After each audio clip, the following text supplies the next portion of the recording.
In type 2 diabetes, when blood glucose is not controlled with diet alone, oral antidiabetic agents are used. These drugs help lower blood glucose through different mechanisms, including increase insulin secretion, improving insulin sensitivity, and reducing glucose absorption. They are most effective in patients who develop diabetes after the age of 40s, patients with disease duration less than 5 years.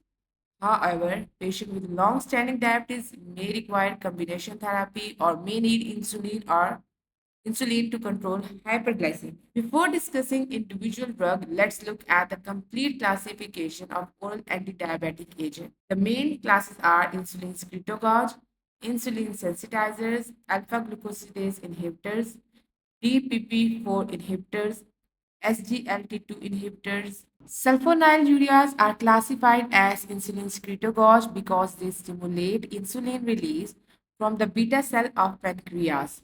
Examples are glyburide, glipizide, and glimepiride.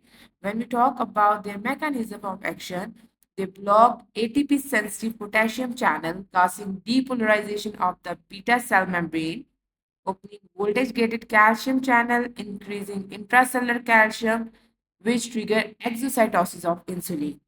Additionally, they reduce hepatic glucose production and increase peripheral insulin sensitivity.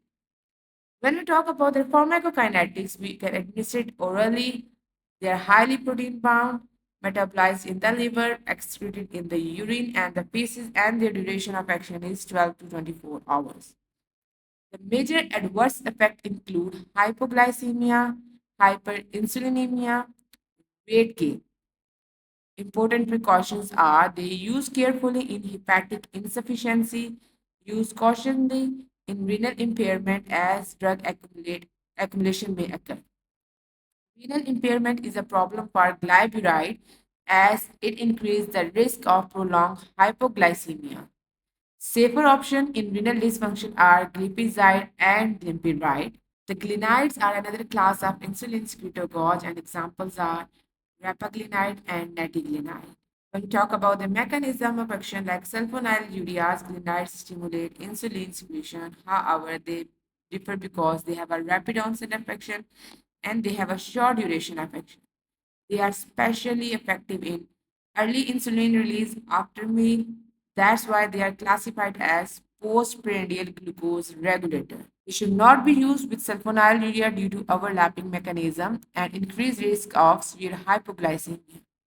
When we talk about the pharmacokinetics, we should take it before meal, well absorbed after oral administration, metabolized in the liver by CYP3A4 enzymes, converted into inactive metabolite, and excreted through bile.